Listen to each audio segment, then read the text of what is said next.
Bonsoir et bienvenue dans l'église des révélations. Une fois de plus, je suis parmi vous et je suis heureux. Je me réjouis, je vous dis franchement, parce que je vois que vous venez écouter le vrai évangile. Et je sais que vous ne venez pas me voir à moi, mais vous venez prendre connaissance des nouvelles révélations, les dernières révélations que le Père éternel nous donne dans cette année 2025. Pour cela, comme je vous le dis, je me réjouis. Dans les Écritures, il nous est dit de méditer les Écritures, nuit et jour. Et il nous le dit beaucoup de fois. C'est un conseil que le Père éternel nous donne, de méditer les Écritures.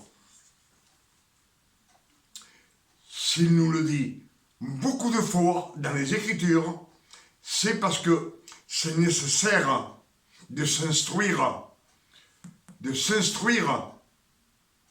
Amen. Comme je vous l'ai dit plusieurs fois, les Écritures ont été traduites, la Bible que nous avons a été traduite par les latins, les Romains. Je vous l'ai déjà dit plusieurs fois. Pour cela, ce soir, on va méditer ensemble et on va voir ce que le Père éternel nous donne dans sa miséricorde pour que nous écoutions et qu'après nous le prêchions au monde entier, parce que le monde entier doit savoir la vérité, doit connaître l'amour de Dieu. Amen. Pour cela, je vous salue au nom de notre Père éternel et je vous salue au nom de notre Sauveur, Emmanuel, le Christ. Emmanuel, c'est un nom hébreu. Et quand on le traduit en latin, nous dit Dieu parmi nous. Dieu parmi nous. Amen.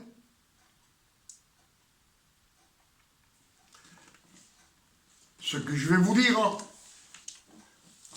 ce soir, ce qu'on va méditer et ce que je vais vous dire, ne soyez pas étonnés. Dans les Écritures, quand on la lit, dans les Évangiles, il y a toujours Jésus, le Fils de Dieu. Jésus, le Fils de Dieu, ce sont les catholiques qui ont traduit la Bible à leur manière, pour leur intérêt à eux. Ça fait quelques fois que je vous le dis, et ça a été fait par l'empereur Constantin et son fils 312 ou 313 après la résurrection du Christ. Ils ont changé dans la Bible tous les noms hébreux, qu'il y avait dans les Saintes Écritures, ils les ont effacés, ils les ont remplacés par des noms latins. Le nom des femmes, le nom des hommes, le nom des villes, le nom des apôtres. Et en plus, ils ont changé beaucoup de versets pour leur intérêt. Comme je vous le dis, l'empereur Constantin, en 312 ou 313, après la résurrection du Christ, ils ont pris le christianisme, la religion du christianisme, pour leur nation, parce que ça leur convenait, pour leur Ça leur a apporté beaucoup d'intérêt. Je ne sais pas si vous savez ce que je vais vous dire. Et depuis, nous, on s'instruit de cette Bible. Ça fait 1745 ans, 1745 ans qu'on se sert de cette Bible. Le monde entier. Pour cela, le monde entier connaît le nom de Dieu et du Christ. Mais ils ne connaissent pas Dieu, ils ne connaissent pas l'amour de Dieu. Il manque d'instruction, de connaissance.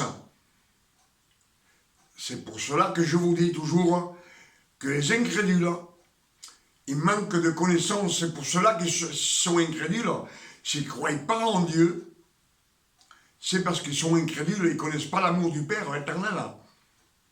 Si vous allez dans les pays de l'Asie, ils connaissent le nom de Dieu. Ils connaissent le nom du Christ. Mais si vous leur demandez, vous croyez en Dieu, ils vous répondent non. Il n'existe pas. Le Père éternel n'existe pas. Christ n'a jamais existé. Pourtant, dans ces nations incrédules, elles sont gouvernées, comme nous, en Europe, par les 10 commandements. Je ne sais pas si vous me suivez. Dans la nation où un homme vit, dans cette nation, on doit se conformer aux lois strictes de la nation. Mais ce n'est pas par peur du Père éternel, c'est par peur de la justice de la nation où on vit. On sait que si on vole, on nous met en prison. Si on tue, on nous met beaucoup d'années en prison. Dans d'autres nations, ils vous condamnent à mort. Si vous faites une transgression dans cette nation, pas plus loin, vous traversez un stop, on vous mène devant les tribunaux et on vous sanctionne. Ce sont les 10 commandements. Amen. Et en plus, ces 10 commandements qui gouvernent le monde entier, c'est Satan qui ne veut pas qu'on sorte de la loi. Il veut qu'on reste dans la loi. Parce que dans la loi, tout celui qui meurt dans la loi, il ne va pas au ciel.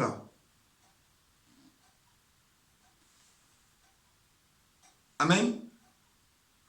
C'est pas moi qui vous le dis. Ce sont les Écritures. Dans les Écritures, il nous est dit que Nicodème vient de nuit voir le Christ. Mais il vient voir un jeune homme. Pas le Fils de Dieu. Pas Jésus. Pas Emmanuel le Christ. Il vient voir un jeune homme qui fait des miracles. Et quand il vient, il lui dit, Seigneur, on sait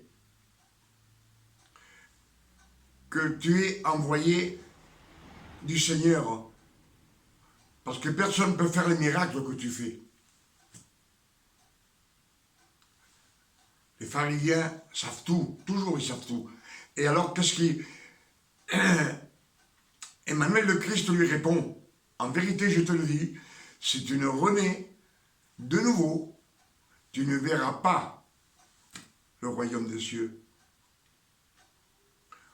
Comment qu'on peut voir le royaume des cieux chez les vivants? Parce que quand on lit les Écritures, on a beaucoup de révélations. Quand on médite les Écritures, le Père éternel nous donne beaucoup de révélations. Et en plus, il lui dit, si tu ne renais de l'eau et de l'esprit, tu ne rentreras pas au royaume des cieux. Donc, celui qui ne va pas au royaume des cieux, il n'est pas avec Dieu. Ce sont les Écritures qui le disent. Et ce que je vais vous dire, que depuis qu'on a écouté les évangiles, on nous dit, on les a entendus prêcher, nous sommes les fils de Dieu. Nous sommes fils de Dieu. Et en réalité, la vérité des Écritures, c'est que nous sommes sa création. Je ne vais pas tarder beaucoup parce qu'on a un chapitre à voir ensemble. Mais au commencement, dans la Genèse, Dieu créa les anges. C'est pas ses fils, c'est sa création. Il les créa. Il créa aussi tous les animaux de la terre, tous les oiseaux du ciel. Il les créa. Même les serpents, il les créa. C'est pas ses fils. Amen. Et après, il forma Adam de la poussière de la terre. Il le forma, il le créa de la poussière de la terre. C'est pas son fils, c'est sa création.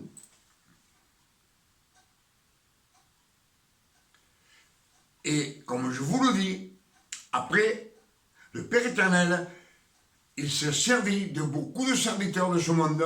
Il a choisi pour servir pour lui. Ce sont des serviteurs. Ce n'est pas ses fils. Il s'est servi de la création. Il s'est servi de Noé. Noé n'est pas le fils de Dieu. C'est la création. Il l'a choisi pour qu'il sauve sa création. L'homme, la femme, tous les animaux, tous les oiseaux du ciel. Et ensuite, il a choisi aussi Adam pour se servir de lui. Adam, il s'est servi de lui. Il l'a mis dans le jardin pour le cultiver. Cultiver, ça veut dire travailler avec lui. Et dans le futur, il a choisi Abraham. Abraham, ce n'est pas son fils. Même le Père éternel lui dit, mon ami, à Abraham, ce n'est pas son fils. Et ainsi de suite, il a choisi Moïse, ce n'est pas son fils, il a choisi Moïse pour sauver le peuple hébreu. Il l'a choisi parmi tous les hommes. Mais pourquoi qu'il l'a choisi? Parce que c'était de la descendance des 12 tribus d'Israël. Parce que le Père éternel, il n'a choisi que la descendance, si tu ne faisais pas partie des Israélites, des Hébreux, il ne te choisissait pas. Pour ça, il a choisi Moïse, Aaron, Josué. Après, il a choisi les prophètes pour qu'ils portent sa parole et pour nous, pour prophétiser pour le futur. Il a choisi ces prophètes et pour parler au peuple. Anciennement, le Père éternel parlait avec les prophètes. Ils conversaient ensemble. Amen. Et beaucoup plus tard, il nous dit qu'il a choisi, parmi tous les hommes de la terre, il a choisi le fils à la Vierge Marie. Mais ce n'est pas son fils, parce que les Écritures nous disent que la parole a été faite chair. Dieu, le Père éternel, a pris la parole, il l'a fait chair. Et cette parole, il l'a mise dans un homme de chair et de sang qui est né de la Vierge Marie. Il a mis son esprit dedans. C'est ce que nous disent Ésaïe 42, verset 1. Et en plus, il nous dit, je vous envoie mon ouvrier, mon serviteur, mon ouvrier, un travailleur. Mais il dit, en lui, j'ai mis mon esprit. Je l'ai élu. Il est élu. Comme il a élu Moïse, comme il a élu les prophètes. Il est élu. Et dans les Écritures, ils nous disent, même Emmanuel le Christ, il m'a choisi dès le ventre de ma mère. Dans les Écritures, ils nous le disent. Pour cela, Ésaïe 42, verset 1 nous dit, je vous envoie mon serviteur, en qui j'ai mis mon esprit, mon élu, il l'a élu. Et lui, il annoncera la justice de Dieu au monde entier. C'est un travail que le Père confie à Emmanuel le Christ. Mais il ne dit pas mon fils, il ne dit pas Jésus, fils de Dieu, non, mon serviteur. Et Ésaïe 7, verset 14. Vous voyez que même les chiffres, verset 7, c'est le parfait, le chiffre parfait. 7, verset 7. 7, verset 14. La Vierge aura un fils. On lui donnera le nom d'Emmanuel, Dieu parmi nous. Dieu. S'il n'y a pas il n'y a pas Jésus, fils de Dieu, c'est Emmanuel, le Père éternel parmi nous. Et Matthieu 1, 23 nous dit que l'ange Gabriel est venu voir Marie la Vierge, et lui dit, tu auras un fils et tu lui donneras le nom d'Emmanuel, Dieu parmi nous. Je pense que les Écritures sont claires.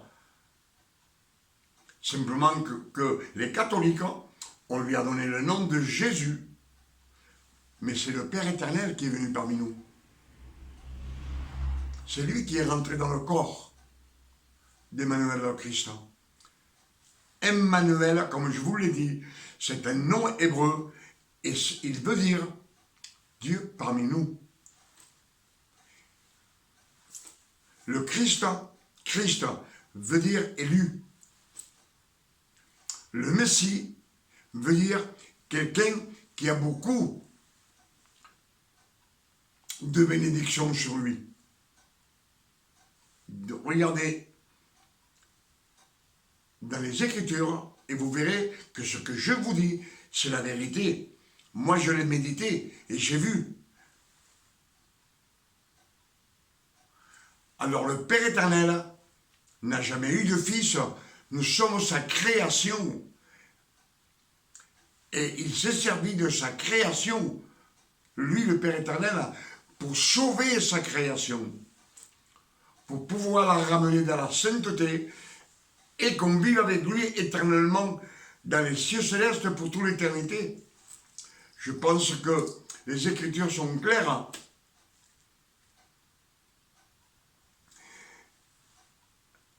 Et maintenant, ce que je veux vous demander, c'est être attentif à ce qu'on va écouter. On va méditer ensemble Ésaïe, chapitre 54, verset 5. Je vous demande et je vous supplie d'être attentif à la parole. Quand on est attentif à la parole, si on est attentif, que notre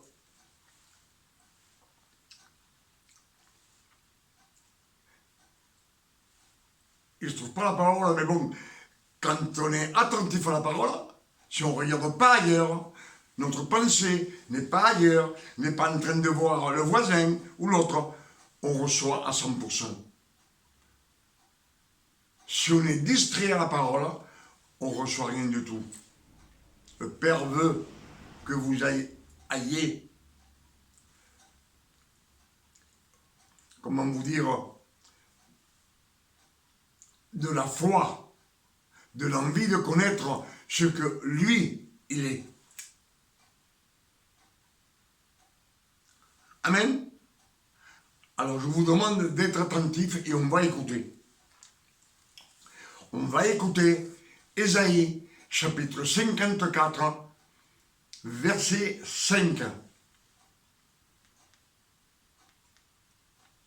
Rédempteur est le Saint d'Israël. Il se nomme Dieu de toute la terre.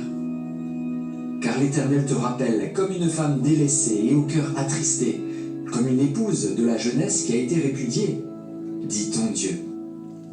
Une épouse de sa jeunesse qui a été répudiée, on sait que le Père éternel a abandonné les 12 tribus pendant 430 ans en Égypte. Il nous dit, je vous ai abandonné comme une épouse de la jeunesse qui a été répudiée, dit ton Dieu. Je ne sais pas si j'arrive à vous faire comprendre ce que je suis en train de vous dire. Amen. Quelques instants, je t'avais abandonné, mais avec une grande affection, je t'accueillerai et je t'accueillerai. C'est pour le futur. Amen. Quelques instants, je t'avais abandonné, mais avec une grande affection, je t'accueillerai. Dans un instant de colère, je t'avais un moment dérobé ma face, mais avec un amour éternel, j'aurai compassion de toi. Dit ton Rédempteur, l'Éternel. Dis ton Rédempteur, c'est celui qui t'a racheté. Ton Rédempteur, l'Éternel. C'est Dieu, le Père éternel. Dans un instant de colère, je t'avais un moment dérobé ma face. Mais avec un amour éternel, j'aurai compassion de toi. Dis ton Rédempteur, l'Éternel. C'est le Père éternel qui parle. C'est pas Emmanuel le Christ. C'est Dieu lui-même qui parle. Il en sera pour moi comme des eaux de Noé. J'avais juré que les eaux de Noé ne se répandraient plus sur la terre. Je jure de même de ne plus m'irriter contre toi et de ne plus... Il en sera pour moi comme des eaux de Noé. J'avais juré que les eaux de Noé ne se répandraient plus sur la terre. Je jure de moi-même de ne pas m'irriter contre toi, me fâcher contre toi.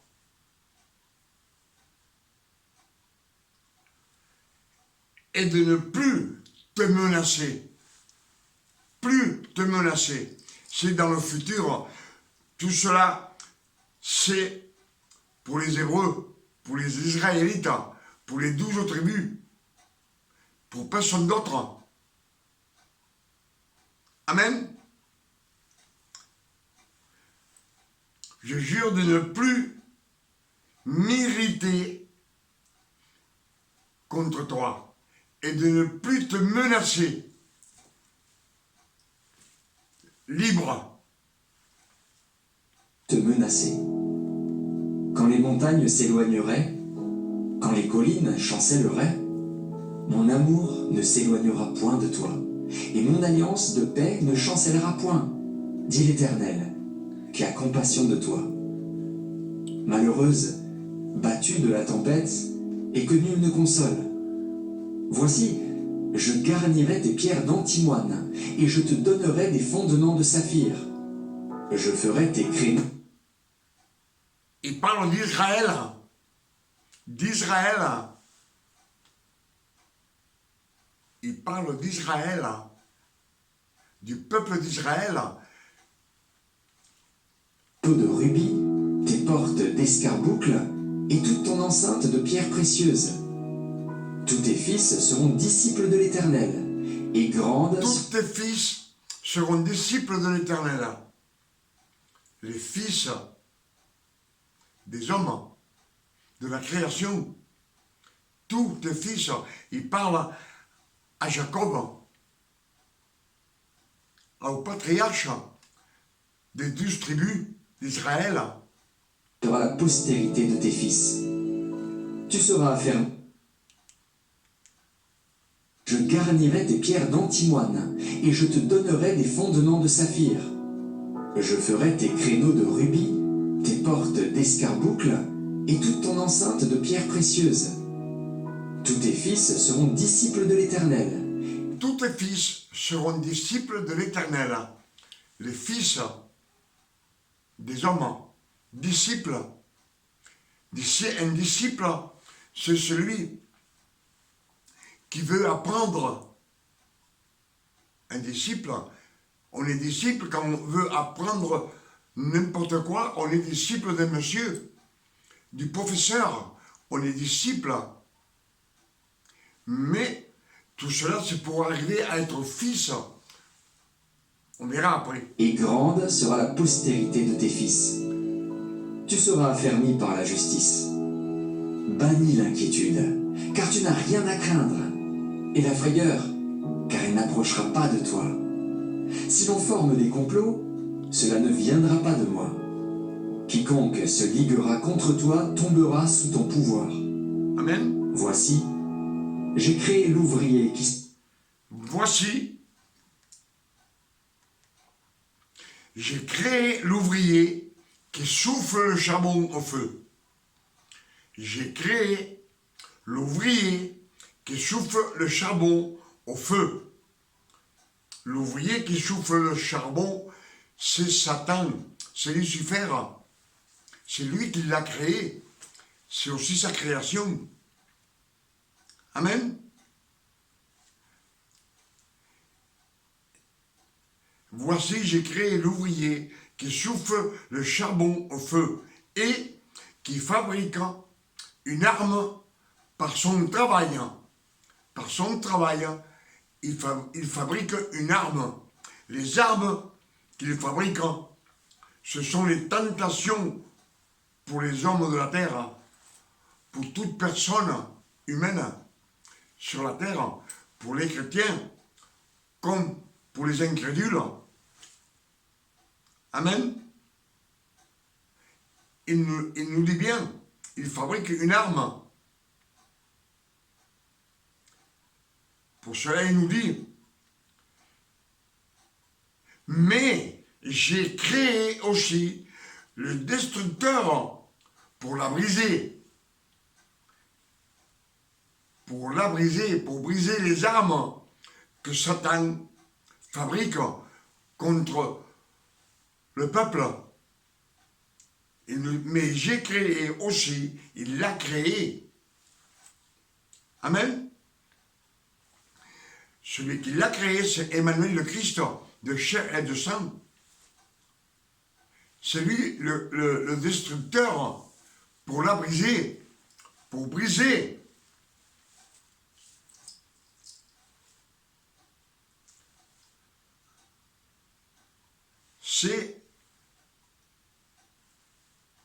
Il l'a créé, il est créé aussi. Pour cela, je vous dis que nous sommes la création du Père éternel. Nous ne sommes pas des fils. Après, dans le futur, parce que Ésaïe, c'est 700 ans avant que le Christ naisse.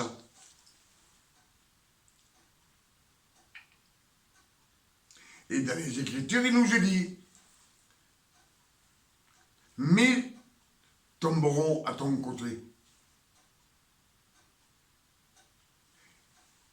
Et 10 000 à ta droite. Mais à toi, on ne te touchera pas. Tu seras toujours... C'est malédictions ne vont pas tomber sur toi. Il nous dit 1000 à gauche. Pourquoi 1000 à gauche? Parce qu'on ne fait pas attention et on les voit tomber. Et 10 000 quand tu te fixes sur le monde, là on voit qu'il y a 10 000, 30 000, 100 000 dans le péché, dans l'adultère, dans l'ivresse, dans le mensonge. Mais il nous dit qu'à nous, il dit qu'au Fils de Dieu,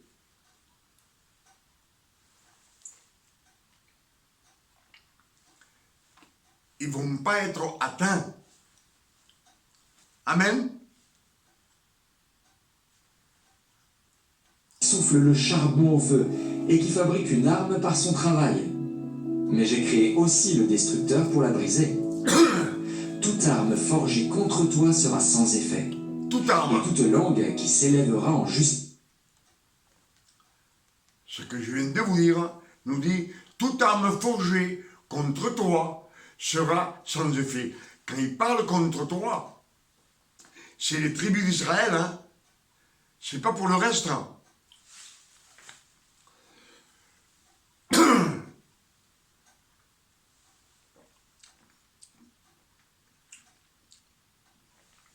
Et on sait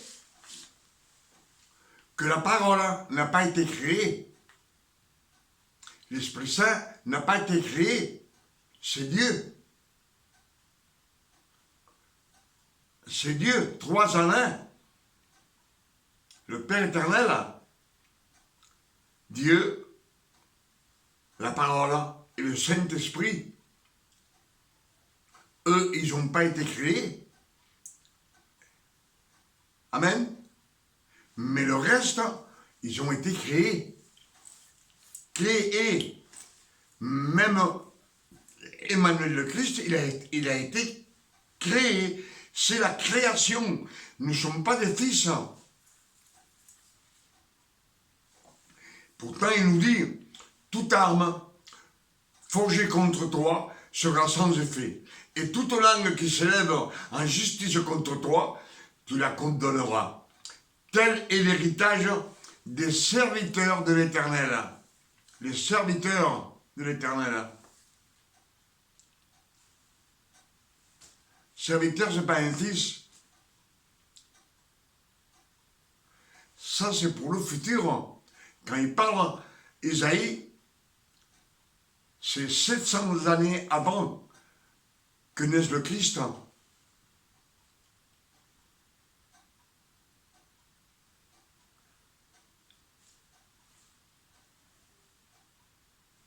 Toute langue qui s'élèvera en justice contre toi, tu la condamneras. Tel est l'héritage des serviteurs de l'Éternel. Tel est le salut qui leur vient de moi. Contre toi, de moi, tu la dit condamneras. l'Éternel. Tel est l'héritage des serviteurs de l'Éternel. Tel est le salut qui leur viendra de moi, dit l'Éternel. Amen. Alors, ce qu'on a médité ensemble, c'est que le Père éternel jure par lui-même qu'il ne se fâchera plus avec nous. Il ne nous menacera plus.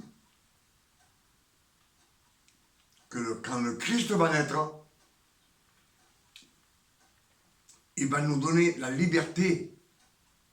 Il ne se fâchera plus contre nous. Tu fais ce que tu fais, le Père éternel ne se fâche plus contre nous. Et je dis contre nous, mais tous ces récits, tous ces versets, ce sont pour les Juifs, pour ceux qui sont sous la loi. Pour cela, quand le Christ a apparu sur la terre, que nous disent Matthieu 1, verset 23, nous dit que l'ange Gabriel dit à Marie, tu auras un fils et tu lui donneras le nom d'Emmanuel. Emmanuel, Dieu parmi nous. Et c'est lui, le Père éternel, qui a travaillé pour reprendre sa création et la sauver. Amen. Dans les Écritures, il nous est dit, on nous a toujours dit qu'il faut se baptiser dans l'eau, comme Jean le Baptiste et le Christ s'est baptisé dans l'eau de la rivière. C'est religieux. Puisque les Écritures nous disent, Romains 6, verset 3, nous disent, le Christ nous a baptisés dans sa mort. C'est dans sa mort qu'il nous a baptisés. C'est pas dans le baptême de l'eau, quand il s'est baigné. Non, c'est dans sa mort qu'il nous a ressuscités. Dans sa mort, il nous a baptisés. Romains 6, verset 23. Oui, Romains 6, verset 3. Il nous dit, il y a un seul Dieu. Éphésiens 4, verset 5. Un seul Dieu, une seule foi, un seul baptême. Le baptême de l'eau de la parole. Ce verset te ramène un petit peu à Nicodème. Si tu ne renais d'eau et de l'esprit, tu ne rentreras pas au royaume des cieux. Amen.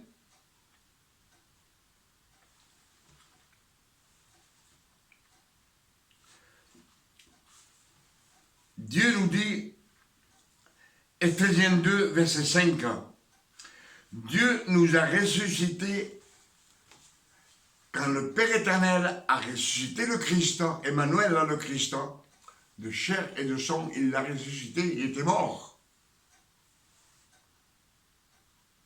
Il dit qu'il nous a fait renaître de nouveau, à nous, et il nous a assis avec le Christ, ensemble. Il nous a assis avec le Père éternel dans les cieux célestes, avec le Christ. Et on sait que le Christ est assis à sa droite. Et il nous a assis ensemble. Où est-ce qu'on est? On sait bien que notre corps de chair et de sang, on est ici sur la terre. Mais les fils de Dieu, l'esprit des fils de Dieu, sont toujours avec lui, nuit et jour. Nuit et jour, et quand ils pêchent, le Père éternel ne voit pas ses péchés, car il voit la sainteté de Christ. Il voit la sainteté de Christ. Amen. Les Écritures nous disent, tel il est, tel nous sommes dans ce monde. Il ne nous dit pas, tel il est, tel nous étions, non. Ou tel on sera dans le futur, non. Il nous dit aujourd'hui, tel il est auprès du Père, tel nous sommes dans ce monde. On est assis à la droite du Père éternel, ses fils, ceux qui sont nés de nouveau. Amen.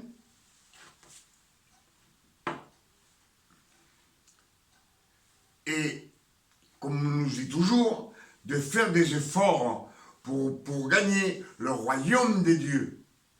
C'est ce que prêche Jean le Baptiste. Repentez-vous, revenez à la loi. À la loi. Amen. Repentez-vous, revenez à la loi. C'est de se repentir, de faire des efforts, de sectionner les péchés, la chair. C'est ce que Jean le Baptiste est venu annoncer. Il nous dit qu'il prêchait dans le désert. Le désert, pourquoi voulez-vous qu'il prêche dans le désert? Au lézard? Au serpent? Non. il prêchait au monde, mais on ne l'écoutait pas. C'est comme parler à un mur. Ils étaient têtus. Ils ne l'écoutaient pas, ce que disait. Il y en a beaucoup qui venaient, mais d'autres qui s'éloignaient. Même les pharisiens s'éloignaient et restaient.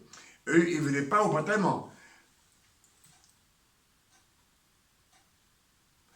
Et lui-même dit, moi je vous baptise d'eau, mais celui qui vient après moi, Emmanuel le Christ, vous baptisera du Saint-Esprit, de l'eau de la parole.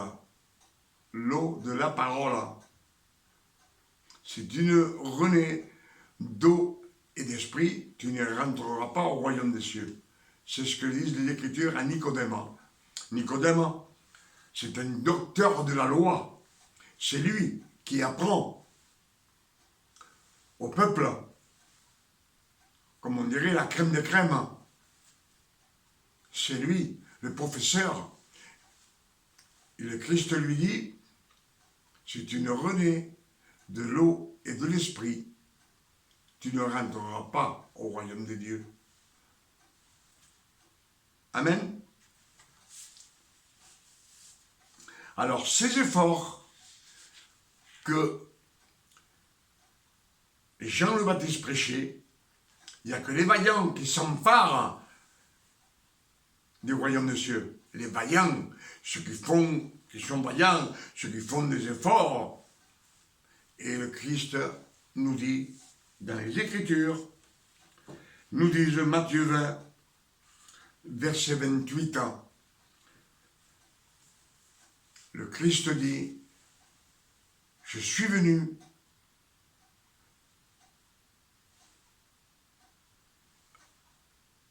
il dit que le Fils de l'homme, mais ce n'est pas le Fils de l'homme, c'est l'ouvrier, le serviteur de Dieu, de chair et de sang, qui est venu. Il nous dit, je suis venu non pour être servi, mais pour vous servir à vous, et donner ma vie comme une rançon, une paye pour beaucoup, pas pour tout le monde. Amen. Pas pour tout le monde. On a le libre arbitre. Et si on veut sortir de la loi, on sort. Si on veut rester, on reste. Pourtant, dans les Écritures, ils nous disent, Galates 4, verset 4, qui nous disent, lorsque les temps furent accomplis, le Père éternel envoya Emmanuel le Christ, né d'une femme, né sous la loi, afin que lui accomplisse toute la loi de Moïse, toute la loi de Moïse, et qu'il racheta tous ceux qui sont sous la loi. Ceux qui sont sous la loi, il n'y a que les pharisiens, les séduciens, les lévites, les escribes. Même entre eux, ils ont des doctrines différentes, mais ils sont sous la loi. Il est venu pour les racheter à eux. Simplement à eux, ceux qui sont sous la loi. Emmanuel le Christ réunit ses 12 apôtres. Il leur dit, allez prêcher que le royaume de cieux est proche. N'allez pas chez les Samaritains et n'allez pas chez les païens. Les païens, à cette époque où le Christ est venu, il y avait les païens, les gentils, comme on dit, les Romains, les Latins, mais il y avait aussi beaucoup de pays qui étaient sortis de la loi de Moïse. Ils étaient sortis des pécheurs, Mais c'est des Hébreux, israélites. La Samaritaine, c'est une Hébreu, israélite. Et Emmanuel le Christ leur dit, allez-y, mais n'allez pas chez eux, ni chez les païens, ni chez les Samaritains. Simplement les brebis perdues d'Israël, des 12 tribus. C'est pas compliqué, faut méditer. L'Écriture, elle parle de toute seule.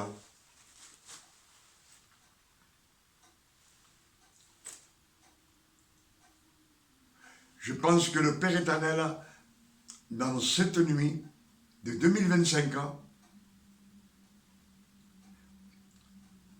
il nous a donné beaucoup de révélations par son amour. Et je dis merci, papa. Merci. Merci pour ton amour.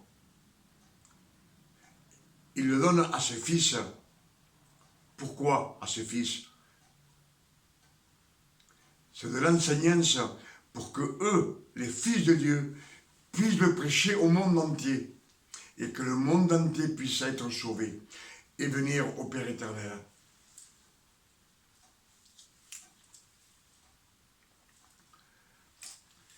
Quand je vous parle des Écritures, comme je vous ai dit, les Écritures, elles ont été écrites par les latins. Et ça nous sépare du Christ, ça nous sépare de Dieu. Ils ont séparé Emmanuel le Christ, ils l'ont séparé, c'est Dieu lui-même qui est venu. Il dit, je suis votre Dieu, je suis votre époux. Le Rédempteur, celui qui vous a racheté. C'est ce qu'on a lu dans les Écritures, dans Ésaïe 54.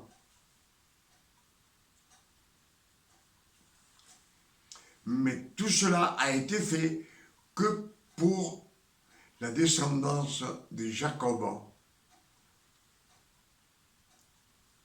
d'Israël. Et les Écritures nous disent,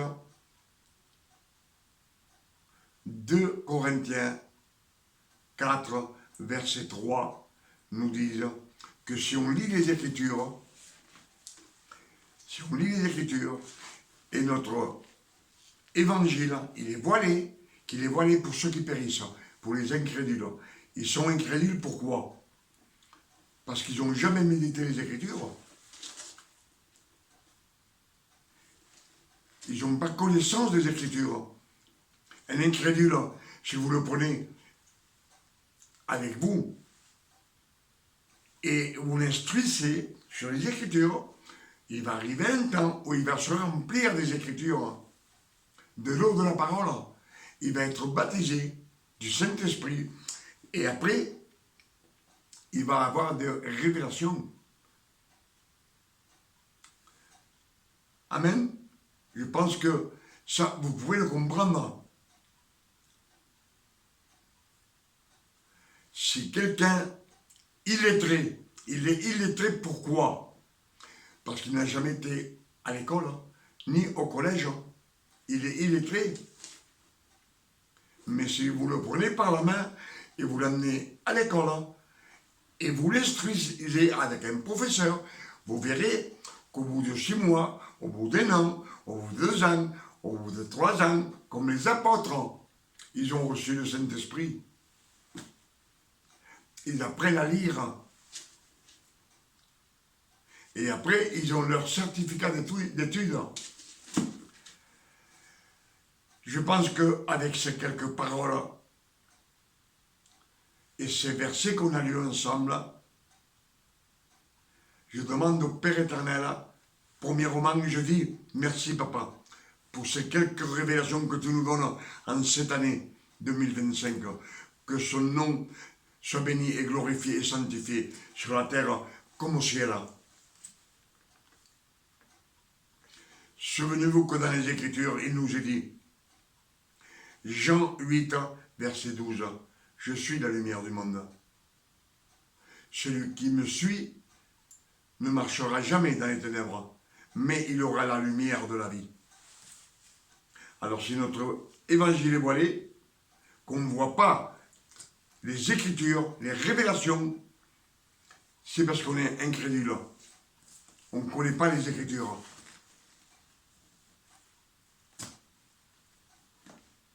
Si on connaît les Écritures et on ne mélange pas la loi et la grâce, on arrive à être fils de Dieu. Il nous rachète. Il nous a adoptés comme fils. Adoptés. Pour cela, il est dit, je ne me souviens plus le verset, mais il nous dit, les mystères cachés de tous les temps. Je ne sais pas si je ne l'ai pas ici.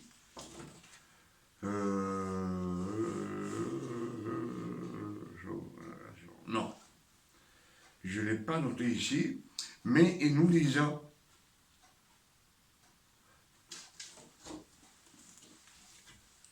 les Écritures nous disent les mystères cachés de tous les temps, de tous les âges, de tous les siècles, révélés maintenant à ses saints.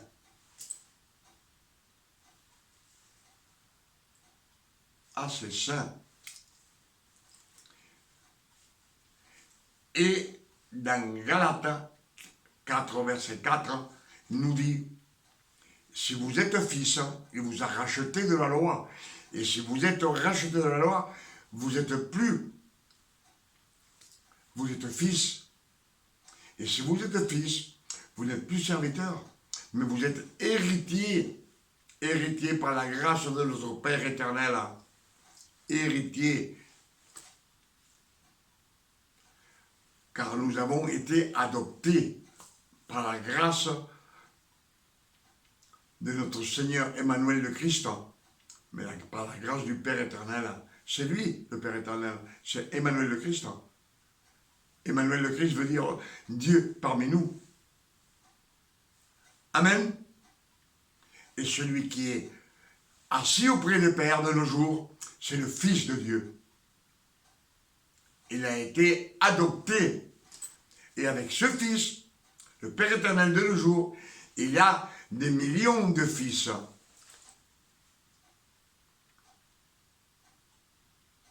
Amen.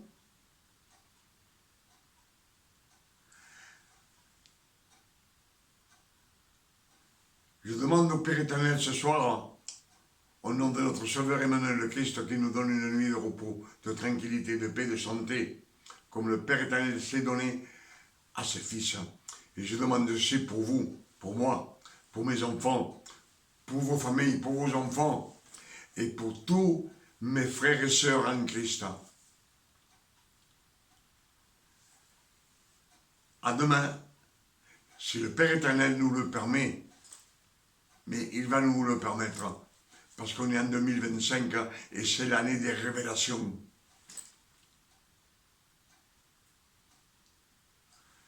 savez que le Père éternel, quand il a fait des grandes choses pour le peuple d'Israël, ça a toujours été pour la Pâque. 4 mots. Quand ils sont sortis d'Israël, c'était pour la Pâque. Quand le Père éternel a donné les 10 commandements au mont Sinaï, c'était la Pâque. Quand Josué a traversé le Jourdain avec l'arche de l'Alliance, c'était la Pâque. Et quand le Christ est venu, il nous a donné l'Alliance, la nouvelle Alliance, le pain et le vin, c'était la Pâque. Et quand ils l'ont pris, il s'est donné. C'était un acte grandiose. Il s'est offert pour être sacrifié, pour nous sauver à nous. Sur la croix, c'était la Pâque. Et quand il a ressuscité, c'était encore la Pâque. Alors, comme la Pâque, c'est toujours au mois de mai. Vous savez que le mois de mai, c'est... Dans le mois, dans l'année, il y a 12 mois, comme les 12 tribus. Mais le numéro 5, c'est le mois de mai. Et c'est le numéro de la signification de la bonté, de la générosité, de l'amour de Dieu, de sa bienveillance, de sa miséricorde. Je pourrais encore dire plus.